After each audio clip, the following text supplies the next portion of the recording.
Police inspector എന്ന വ്യാജേന കടയിലെത്തി പണം കവർന്നതായി പരാതി. കുണ്ടറ പെരുമ്പുഴയിൽ വർഷങ്ങളായി പലചരക്ക് മൊത്തക്കച്ചവടം നടത്തിവന്ന 80 വയസ്സുള്ള അബ്ദുൽ കലാമിൻ്റെ നാഷണൽ സ്റ്റോറിലാണ് മോഷണം നടന്നത്.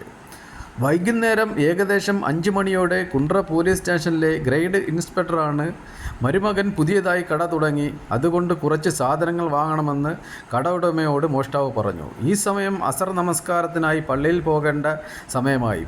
പോയി വന്നിട്ട് സാധനങ്ങൾ തരാമെന്ന് കടയുടമ പറഞ്ഞതിന് ശേഷം ഇന്നലെ ഇത് ഒരു 3:30 കൂടി പെരുമ്പുഴ നമ്മളെ ജംഗ്ഷനിൽ കണ്ണാലൂരിലേക്ക് ബസ്സിന് ഓപ്പോസിറ്റ്, അതായത് മസ്ജിദിന് ഓപ്പോസിറ്റായിട്ട് ആണ് എൻ്റെ പിതാവിൻ്റെ കട. അപ്പോൾ ഇവിടെ ഒരു 3:30 മണിക്കൂർ കൂടി ഒരാൾ എൻ്റെ വാപ്പ മാത്രം ഒറ്റയ്ക്കുള്ള സമയത്ത് വന്നിട്ട് അയാൾ കുണ്ടറ സ്റ്റേഷനിൽ SI ആണെന്നും അയാളുടെ മരുമകൻ മോദി മുക്കി ഒരു കട തുടങ്ങാൻ പോകുന്നു, അതിന് കുറച്ച് സാധനം വേണമെന്നും പറഞ്ഞാണ് ഇവിടെ വാപ്പയെ സമീപിക്കുന്നത്. വാപ്പയുടെ അടുത്ത് കുറേ നേരം സംസാരിച്ചുകൊണ്ടിരുന്നു.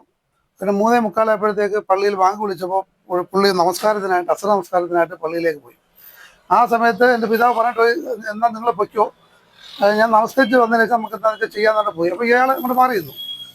പാപ്പ പള്ളിയിൽ പോയ സമയത്ത് പോകുന്നതിന് മുമ്പ് കളക്ഷൻ പൈസ എടുത്ത് അടിയിലോട്ട് വെച്ച് പൂട്ടിയിട്ട് താക്കോൽ കൊണ്ട് കിടക്കുന്നത്. അപ്പോൾ 83 വയസ്സുണ്ട്, കൈ നഷ്ടപ്പെടുമെന്ന് വിചാരിച്ച് വേറൊരു ഭാഗത്തേക്ക് വെച്ചു. പിന്നെ SI ആണെന്ന് പറഞ്ഞുകൊണ്ട് സംശയമില്ല, ഇയാളെ സംശയിക്കേണ്ട കാര്യമില്ലല്ലോ.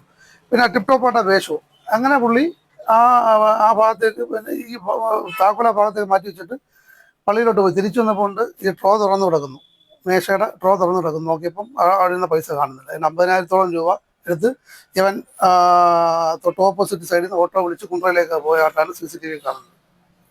നമ്മളത് ഉടനെ തന്നെ പോലീസിൽ അറിയിച്ചു. പോലീസ് ഇന്നും ഇന്നലെയായിട്ട് അന്വേഷണം നടത്തുന്നുണ്ട്. നമ്മുടെ Rajesh sir, Kundara CI Rajesh sir നേരിട്ട് വന്നു അന്വേഷിക്കുന്നുണ്ട്. നമ്മൾ നല്ലോണം ഫോളോ അപ്പ് ചെയ്യുന്നുണ്ട്. ഏതായാലും ഈ പ്രതിയെ, ഈ മോഷ്ടാവിനെ കണ്ടുപിടിക്കാൻ പോലീസിൻ്റെ ഭാഗത്തു നിന്ന് ആത്മാർത്ഥ പരിശ്രമം നടക്കുന്നുണ്ട്. കണ്ടുപിടിക്കാൻ പറ്റുമെന്ന് തന്നെയാണ് നമ്മുടെ വിശ്വാസവും പ്രാർത്ഥനയും.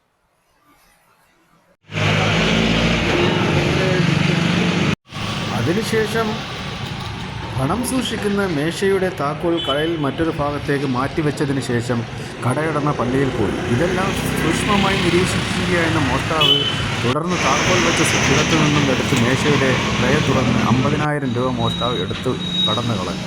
പള്ളിയിൽ പോയി തിരിച്ചെത്തിയ കടയുടമ മേശ തുറന്ന് കിടക്കുന്നത് ശ്രദ്ധയിൽപ്പെട്ടപ്പോൾ മേശയുടെ ഉള്ളിൽ വെച്ചിരുന്ന പണം മോഷണം പോയതായി തിരിച്ചറിഞ്ഞു. ഉടൻ തന്നെ സമീപത്തെ കടയിലെ CCTV ദൃശ്യങ്ങൾ പരിശോധിച്ചതിൽ മോഷ്ടാവിൻ്റെ ദൃശ്യം